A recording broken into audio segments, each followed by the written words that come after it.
All right, Shalom. First and foremost, giving all praise, glory, and honor that's due to Yahweh Ba'ashem, Yahweh Shai, Ba'ashem, Rachak, and double honors to the elders and apostles of Great Millstone who rule well. Peace and blessing to the hopeful elect. Shalom. Keep brothers out there preaching and teaching on the highways and byways in sincerity and in truth. And Shalom, Barakatham. I'm going to just title this lesson, I Can't Wait. You know, I was just meditating on it through the spirit, man. There's so many delightful but also horrific things that are coming on the horizon for a lot of these people, and I was meditating on it because we were doing a sit down last night about the judgment that's getting ready to come, and how our mighty men really are ready for the things that are going to happen associated with war and all the things that are a result of it, which is the sword and famine. And the other thing that made me think about it is the spooky season that we're going into, man, and how many angles the Lord is really gonna open up, you know. Like I think about the boxer Terrence Crawford. He's known for just being able to just punish you from pretty much every angle, you know, no matter what style of fighting that you have, you know. He's a great counter puncher, and that's kind of how the Lord is, man. The Lord is a master counter puncher. And when you read the book of Amos, especially in the 5th chapter, how it describes the day of the Lord. Matter of fact, I'll do a lesson a little bit later on that there was an example of that precept that happened to a lady.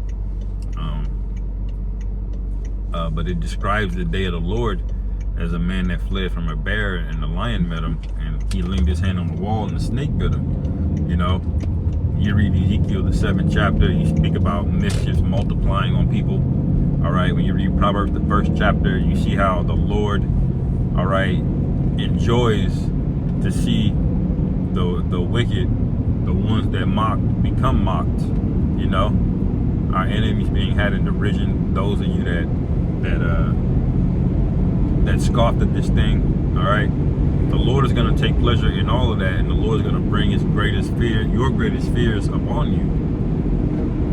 All right. And the Lord knows exactly what those fears are because He's your creator. He's everyone's creator, you know. And we got a lot to look forward to, man, in the sense that our enemies, all of it is getting ready to be corrected, man. Everybody that wrongs you, when you really think about it, the Lord is going to allow you to get your lick back, you know, big time, you know.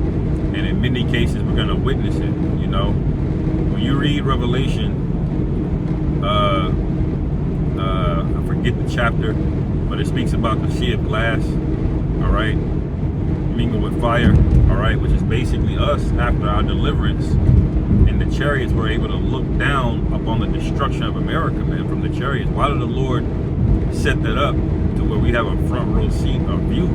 Because it's a righteous thing for us to see the downfall and destruction of our enemies. That's written, man. All right? The scriptures say it's a righteous thing to recompense them that trouble you, man. So everybody that bothers you, man, like y'all have to realize how angry the Lord is. All right? Remember the guy that dropped the ark, or he tried to catch the Ark of the Covenant. He was an Israelite, and the Lord just judged him, boom, just like that, man. You know? Now imagine what He's going to do to these heathen, all right? Because He cares way less about heathen than He does His own people, you know? And it doesn't matter how small the offense is, the Lord remembers it. There's a record of it, man, you know? And I can't wait, man. I can't wait. I can't wait for the pride to be wiped off of these people's faces, man. It says that in 2nd Ezra 8, because they have walked in great pride. All right? That's why many miseries are going to come, because they have walked in great pride. And that's you people here in America, man. Y'all don't want to leave here. All right? You constantly put faith in the society that has shown you that they're wicked over and over again, you know? But y'all don't seek the Most High. But that's okay though, because you don't need to seek the Most High. The Lord's gonna put that fear in you, man. All right. All of you rebellious women, every supervisor at work that ever, got on your nerves. See, all of these people are already exceedingly wicked already, but the Lord had extra.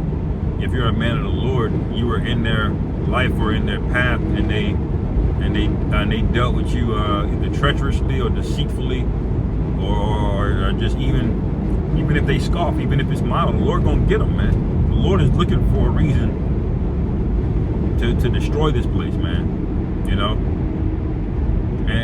And it's getting into the season of judgment, man. Oh, as a matter of fact, that's what I'm gonna write that down. Those migrants coming down. I gotta do a lesson on that. But yeah, remember that the Lord wants to pay back our enemies, man. That's the main point, and the Lord is going to do what he said he's going to do, man. That's the thing to rejoice over, man.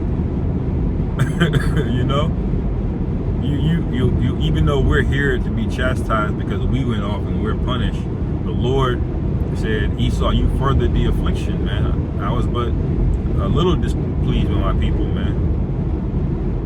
You furthered the affliction, and then every heathen here that came to America, they piled in on it, man. The Lord got a bunch of migrants coming in here right now to get judged.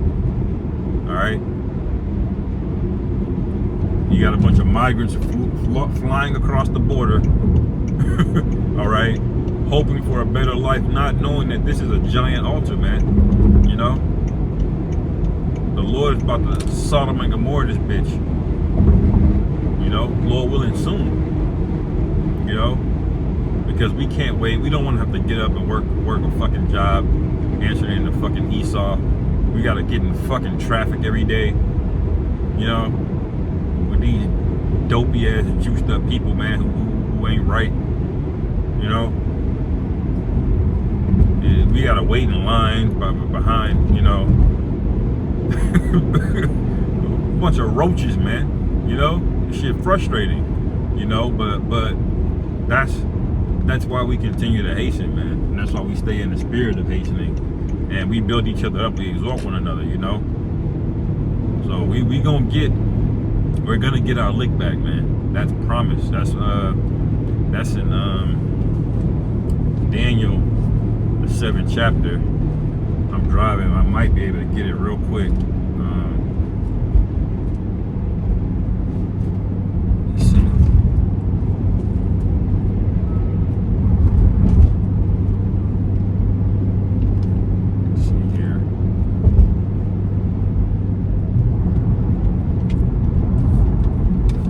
About that the saints will possess the kingdom.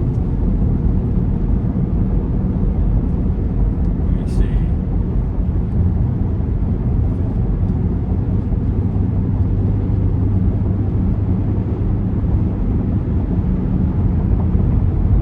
Yeah, it's a lot. I can't read it right now. But it speaks about Esau wearing out the saints of the Most High, and then it speaks about the saints that we're gonna take the kingdom, man. We're gonna possess it, And how do you think that's gonna happen, man? It's gonna be through violence, man. And it's not something that we're gonna do on this side. It's gonna be evident who the Israelites are. Our bodies are literally gonna be changed, So Esau would like to try to make you seem like you're inciting violence and all of that nonsense. When this nigga's the biggest inciter of violence on the planet, man. The scripture said he wore violence like a garment.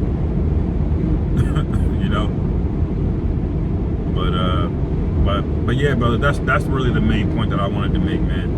All right, we have a lot. We have a front row to the most interesting TV show.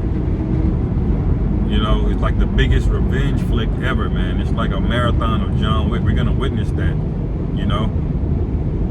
coming soon, man. During Jacob's trouble, when everyone else was panicking, remember that, man. Stay diligent and stay on the course, and the Lord is gonna reward us. And one of the biggest rewards is watching the judgment of our enemies, man. So with that, Lord, this is edifying. Call for Lord Yahweh Bashim Yahweh Shai, Hashem Rachak Wadash. Wa Abba Shalom.